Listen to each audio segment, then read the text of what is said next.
இன்றைக்கி நம்ம உணவே மருந்தில் வாழைப்பூவில் சட்னி எப்படி செய்கிறதுன்னு பார்க்க போகிறோங்க. நம்ம எல்லாருக்குமே தெரியும் வாழைப்பூ வந்து உடம்புக்கு ரொம்ப நல்லதுன்னு. இதை வந்து குழந்தைங்களுக்கு ஒரு கூட்டாவோ பொரியலாவோ செஞ்சு கொடுத்தோன்னா சில குழந்தைங்க சாப்பிட மாட்டாங்க. அதுக்கு பதில் இந்த மாதிரி சட்னி மாதிரி செஞ்சு கொடுத்தீங்கன்னா ரொம்ப விரும்பி சாப்பிடுவாங்க. இது வந்து இட்லிக்கு தோசைக்கு சாதத்தோட நல்லெண்ணெய் விட்டு பிசைஞ்சு சாப்பிட்லாங்க. ரொம்ப டேஸ்ட்டாக இருக்கும்.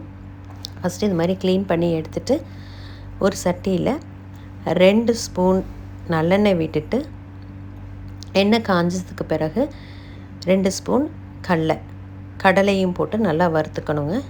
இதில் 4 காஞ்ச மிளகாய், 4 பச்சை மிளகாய், 1/2 ஸ்பூன் ஜீரகம், இது எல்லாத்தையும் வறுத்து எடுத்துக்கலாம். கடலையும் போடுறேன்னு நீங்கள் நினைப்பீங்க, ஆனால் இந்த கடலை போடுறதுனால ரொம்ப அந்த ஃப்ளேவர் வந்து கொடுக்குங்க, ரொம்ப நல்லாயிருக்கும். ட்ரை பண்ணி பாருங்கள். சீரகமும் 1/2 ஸ்பூனுக்கு மேலே போடக்கூடாது, 1/2 ஸ்பூன் போதும்.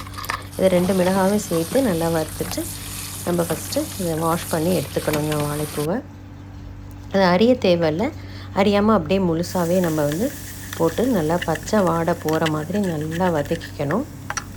பச்சை வாடை இல்லாமல் நல்லா வதக்கிக்கணும். இதில் வந்து நான் தக்காளியும் புளியும் சேர்க்க போகிறேங்க.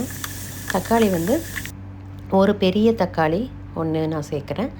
சின்னதாக இருந்தால் 2 தக்காளி நீங்கள் சேர்த்துக்கலாம்.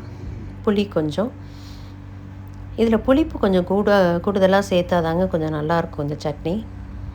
அது நல்லா வதக்கிட்டு ஆறினோடனே மிக்சியில் இட்டு தேவையான அளவு உப்பு போட்டு அரைச்சி எடுத்துக்கோங்க. இது மாதிரி ரொம்ப நல்லாயிருக்குங்க.